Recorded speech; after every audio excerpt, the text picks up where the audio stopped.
Hi friends, welcome back to my channel and welcome to another episode of $10 Tuesday. So today we're going to be making an Easter egg wreath, and here are the supplies for today's project. We're going to need 42 large plastic eggs, 24 small plastic eggs, a wreath form or a pool noodle.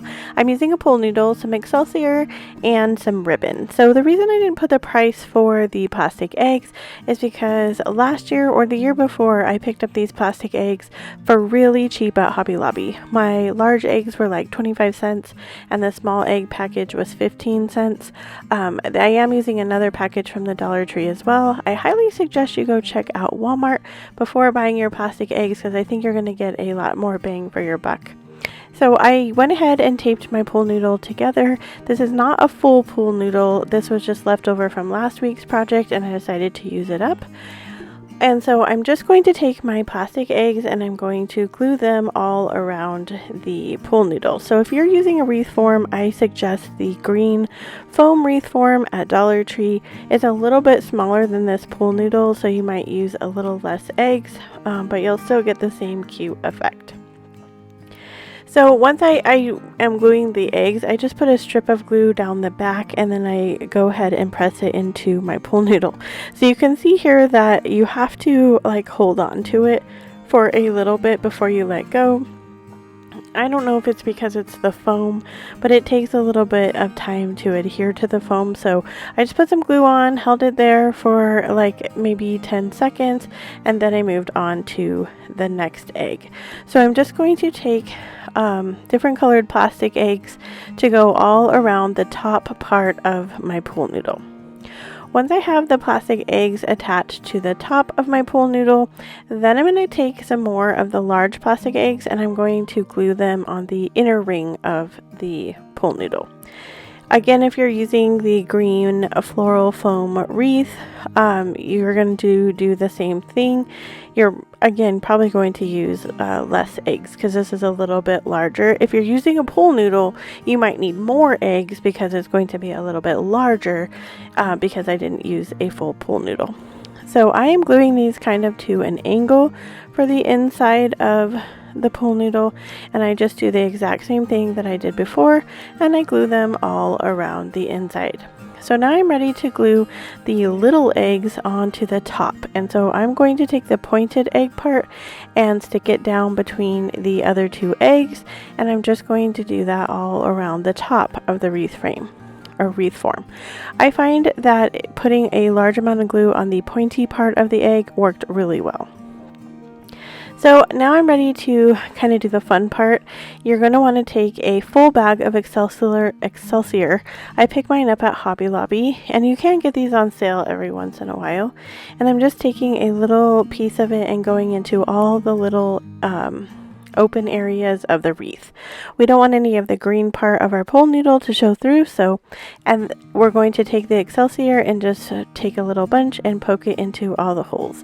This is super fun because it gives it a more nest feel, and then you get a really fun Easter baskety vibe going on here. So once I do the inside, now I'm going to go ahead and do the same thing with the outside, and you can put as much or as little as you want on the top part of the eggs. You can even go around the other side of the eggs. I did not do that. I just kind of filled in all the holes that you could see, but it's really up to you. This did take a full bag of the Excelsior, so if you're gonna get a bag of it, make sure you get the bigger bag.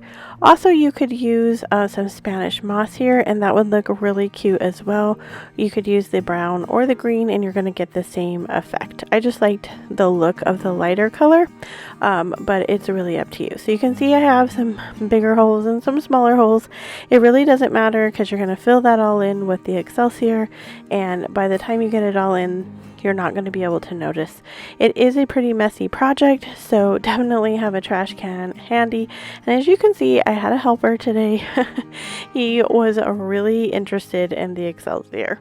So once I get all the Excelsior into all the places, and this is a tad bit time consuming, so I listened to podcasts while I was crafting today. You know, it's totally up to you, but it is a little bit time consuming. So once I have that all done, I'm going to make a bow. And if you missed my last week's bicycle wreath video, I tried out a new bow tutorial, and I am telling you guys, this has to be my favorite bow like ever. I don't think I'm ever going to make another bow as long as I live, or until a new technique comes along. But I'm going to go ahead and make another one of those bows. If you want the full tutorial of how to make this bow, you can pick up that video down in the description box, and I'll post it up here in the cards. But you're just going to make 4 loops here. I measured these out at 12 inches, and then I go ahead and do 3 more bundles, 1 at 10 and 1 at 11, 1 at 10. I am cutting with my right hand here, and I am a lefty, so it took me a minute because I didn't think that through as I was holding on to the bow loops. But I go ahead and to attach these, I use a zip tie, and I just zip tie the bundles together, and then you're going to see here in a second I zip tie all of those bundles together to make a super fun and full bow.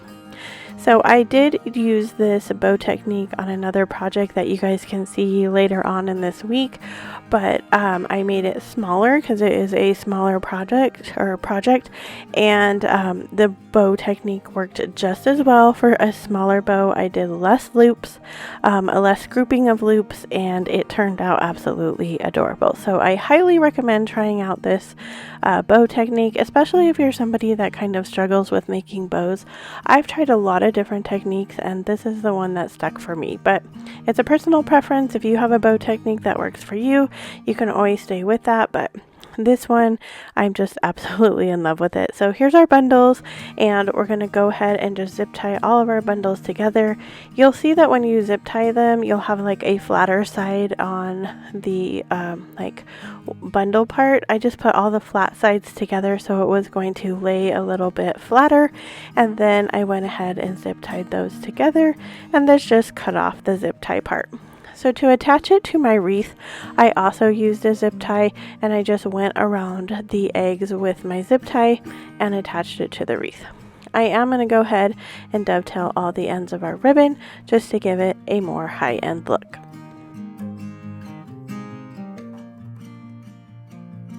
So here I am attaching it to the wreath, and I'm just using a zip tie to attach it to it.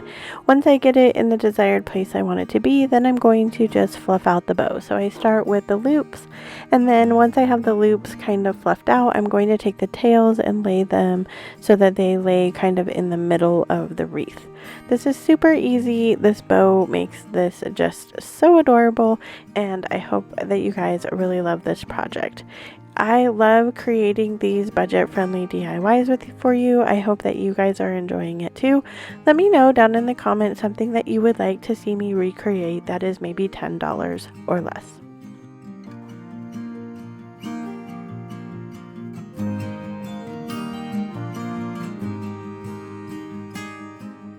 I hope you guys loved this video. I had so much fun making it. If you did, here's some more inspiration for you up here that are some budget-friendly DIYs coming up for the spring and Easter season. As always, wherever you are in your journey is a perfect place to start, and I will see you in my next video.